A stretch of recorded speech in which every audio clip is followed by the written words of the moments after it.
Welcome to the Solo Grind, your weekly coffee break with a fellow solo entrepreneur who's right there in it with you.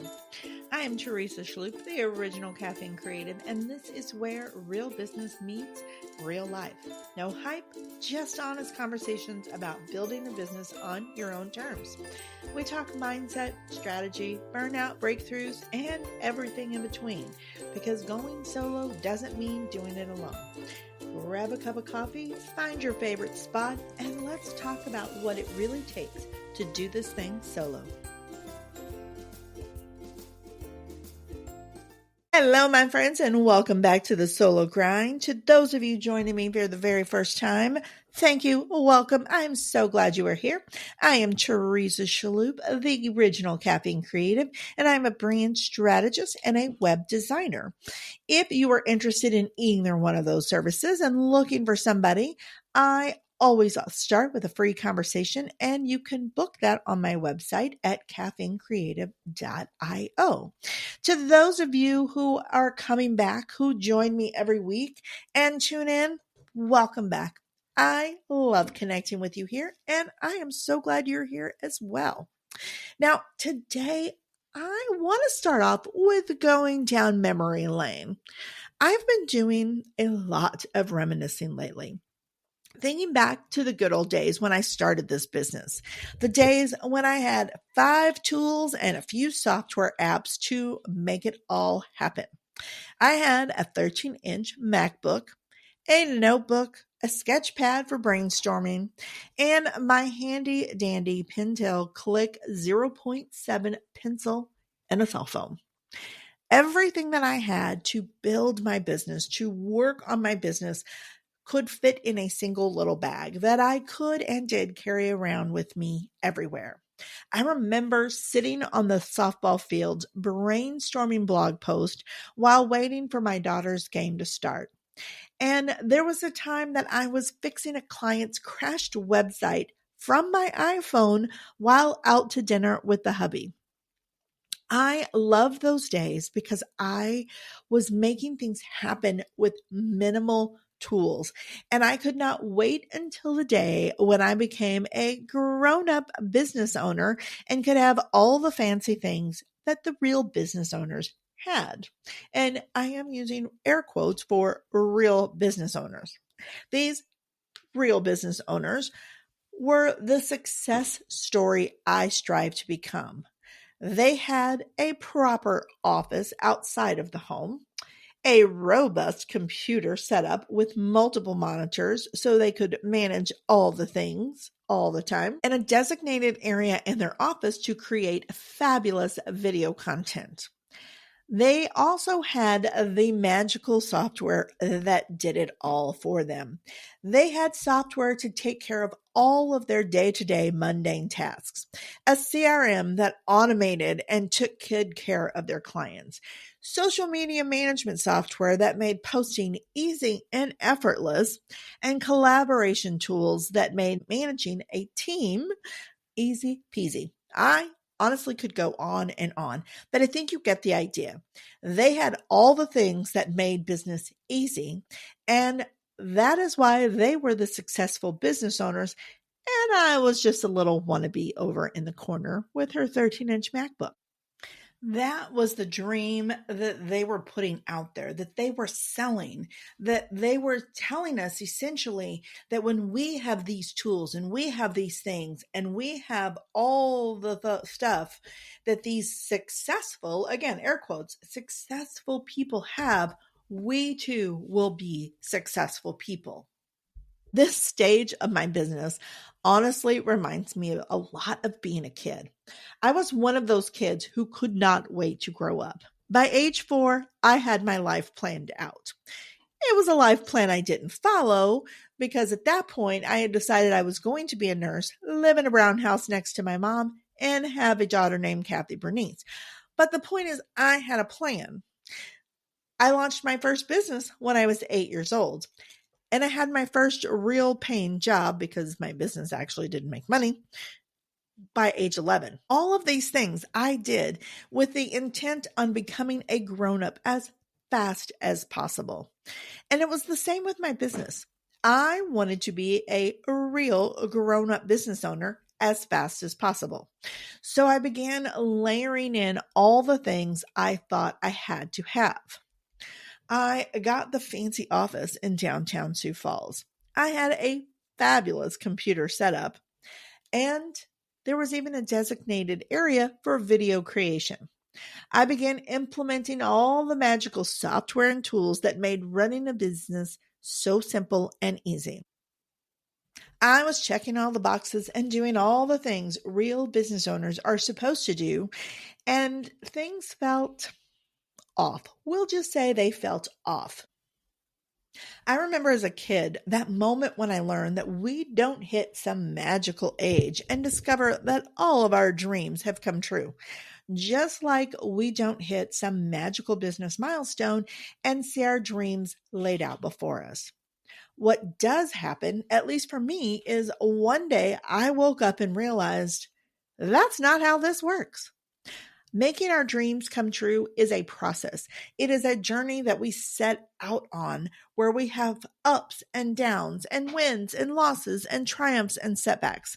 And so many of the things that promise to make it easy to achieve success are little more than a lot of fluff, empty promises, and some dodgy marketing. Now, I did achieve what I thought was grown-up business owner status. And I gotta tell you, it was not all it was cracked up to be. That fancy office was just more cost taken away from my profits and a commute every single day to and from work. The video studio in my office didn't make it any easier to record videos, and it honestly wasn't necessary. And those magical tools and software gave me a lot more to do and a lot more to manage.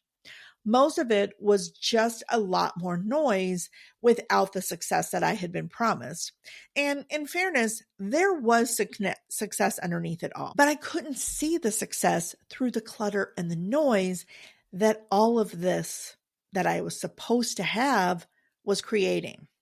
So before I share with you the tools that I don't use anymore, I thought I would share a list of the must-have business tools that we're told we have to have. And while I was planning this episode and thinking about what I wanted to say, out of curiosity, I did a Google search for the must-have business tools, and it gave me quite the list. So let me read through this list for you really quick, just to give you an idea of what we as solo small business owners are being bombarded with consistently, even when we don't realize how much is coming at us. All right. So the first one, project management tools like Asana, Trello, or ClickUp.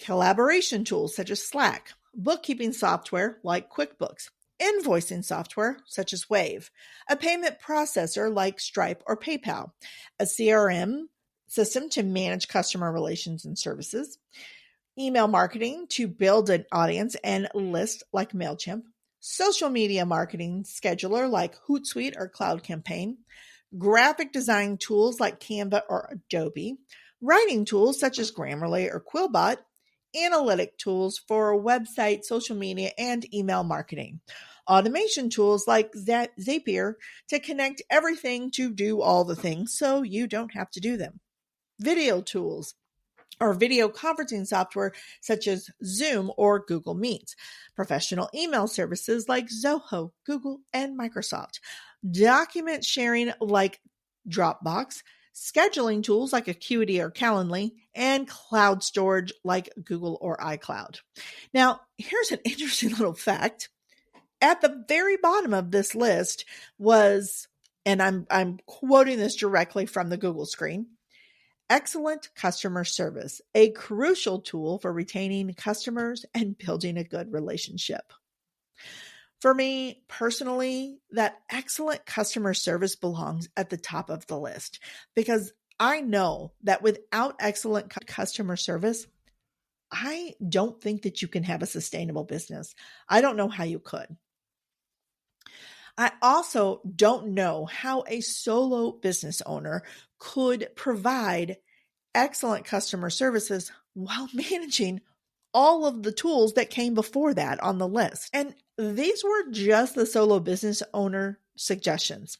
If you were looking to build an agency or a team, there was a whole other list of software and tools that were recommended to build an agency or a large team, even a small team.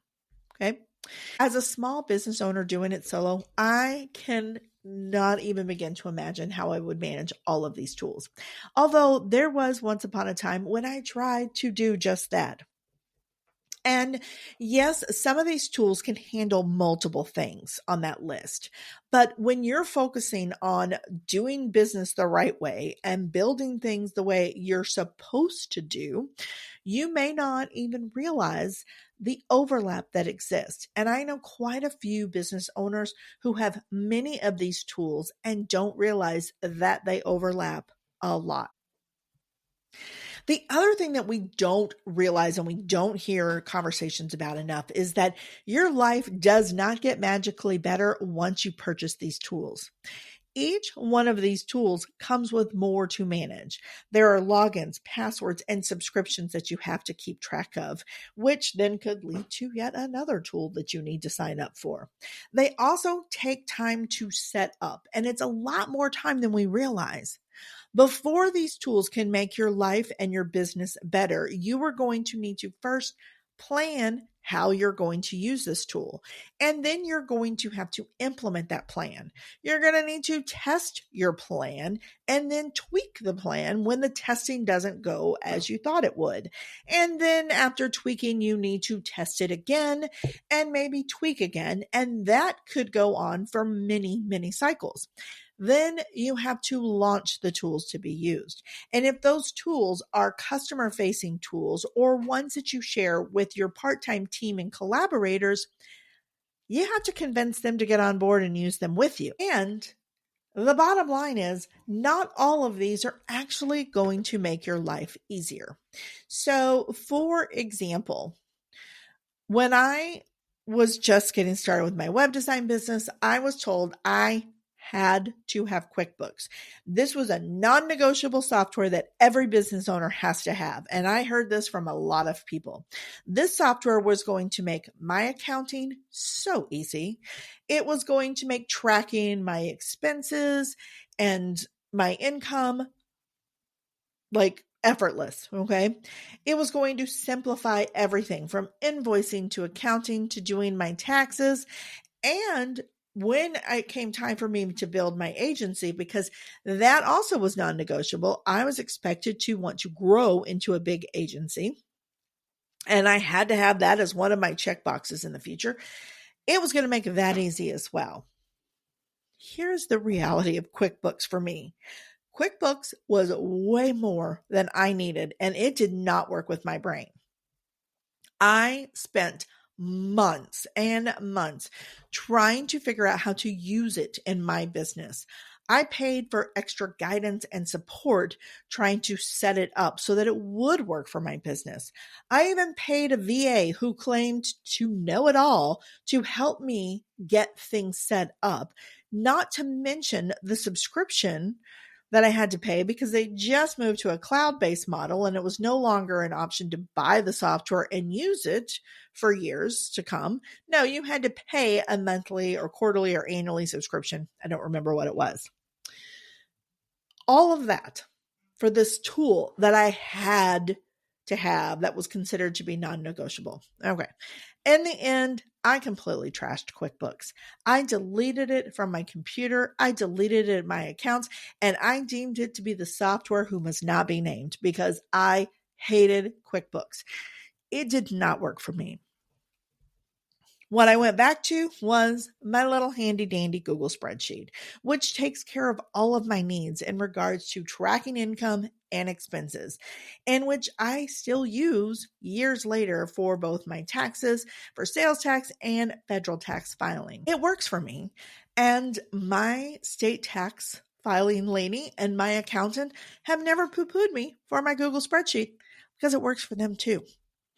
So now that I've given you that little story of the software who must not be named, let's take a look at what I have stopped using over the years. All right. Asana, Trello, and ClickUp. I signed up for all three. None of them made my life easier. I moved on. Slack. Slack was a very brief little moment that a client insisted I had to use to communicate with her. And it was so much noise. I could not wait to get rid of it. QuickBooks, as we've already covered. Wave for invoicing. Hootsuite for scheduling social media. All things Adobe. Thank you, Canva. You take care of me very well.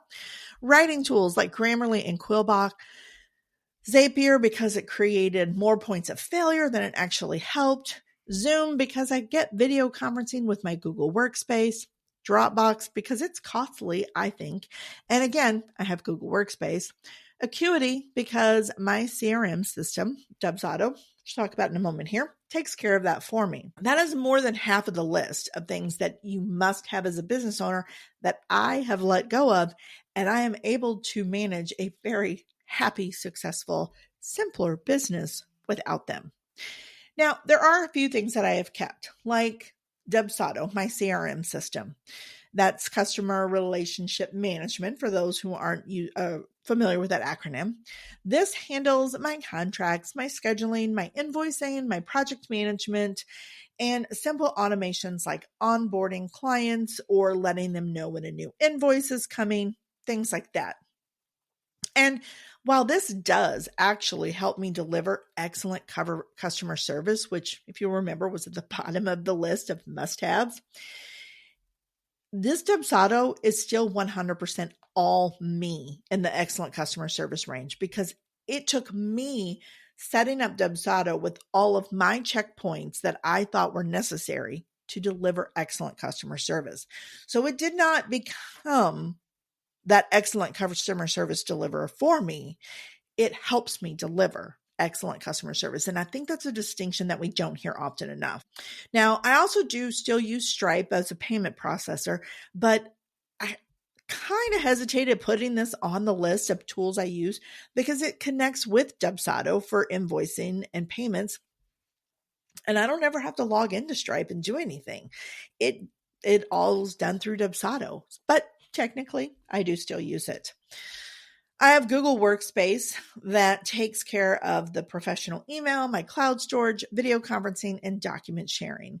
It checks off a lot of the boxes that were on that must-have list, and it's one piece of software. And those are the two big ones, Dubsado and Google Workspace. But I do have a few more, such as Canva for my graphic design. I've got email marketing tools, AI tools that I use for researching, and I do have analytics set up with my website. I don't ever look at them though, but they are there. And then of course, the tools that I use each and every day that I don't think I could manage my business without are my notebook, my sketchbook, and my Pentel Click 0.7 pencil. These are what work for me, but that doesn't mean that they actually are going to work for you. So let's say that you don't have an email list, or you do have an email list, but you never email from it. Get rid of it.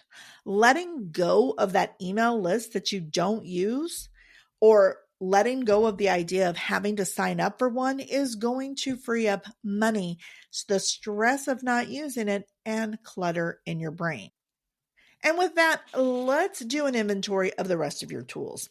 Let me share with you how I declutter. And honestly, I do this once a year, at least, if not more often. Anytime I feel like my business is spinning out of control away from me, I do this. And the first thing is that I list out everything that I am paying for right now. And then I make a list of all the free tools that I know I have signed up for that are in it. So anything that I've signed up for that I'm getting emails on saying, here's the new feature, I put it into one big list. And then I take that list and I start separating everything into 4 different categories.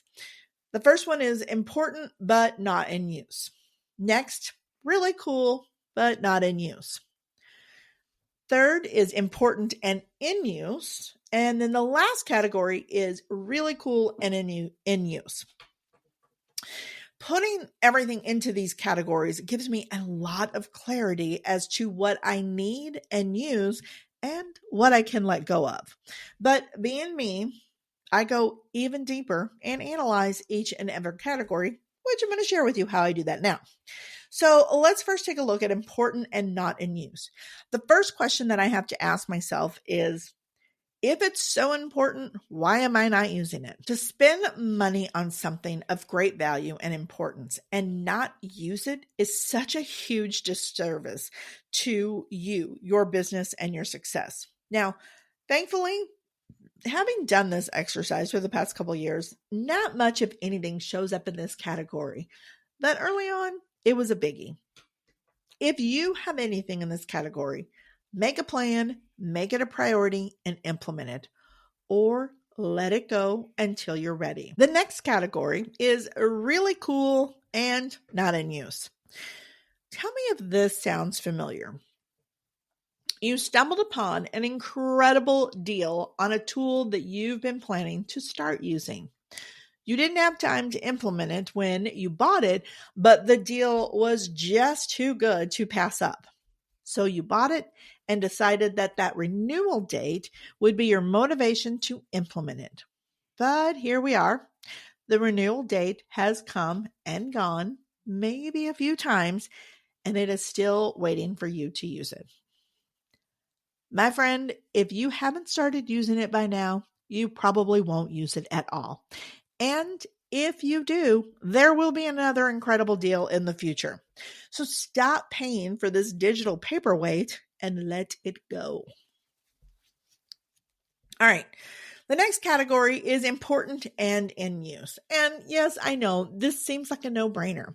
You keep it as long as it still makes your life easier, makes business operations more efficient, and or makes your business operations more secure.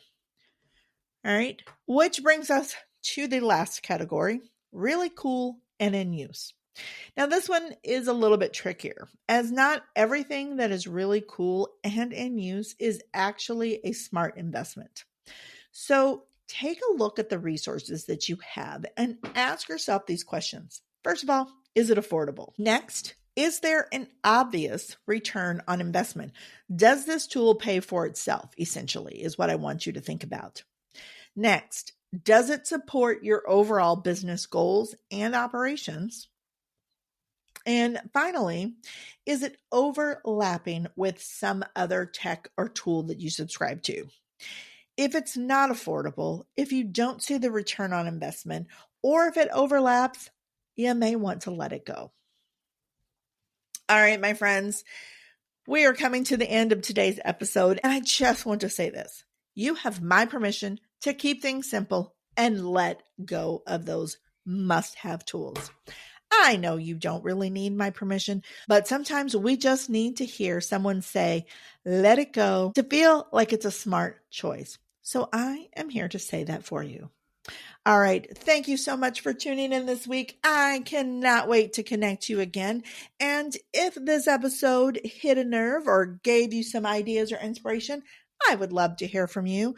All of my best contact information is in the show notes. So shoot me a text, hit me an email, or if you want to talk about web design or brand strategy, hop on my calendar. I would love to talk to you and get to know more about you.